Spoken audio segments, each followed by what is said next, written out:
Guys, nagluto ako ng listang sarsyado.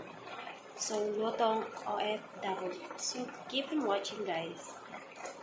So, hinihintay ko lang siyang kumulo para maluto yung egg. Kailangan siyang ukay-ukayin guys. So, ang ingredient niya guys ay garlic, onion, and fish, and of course, yung pampasarap. So, kailangan nyo muna siyang magpainit kayo ng oil sa mantika, ay oil sa frying pan, and then kikisa nyo na yung mga ganyan. So, ayan na, simpleng luto lang guys. So, luto na kayo ako.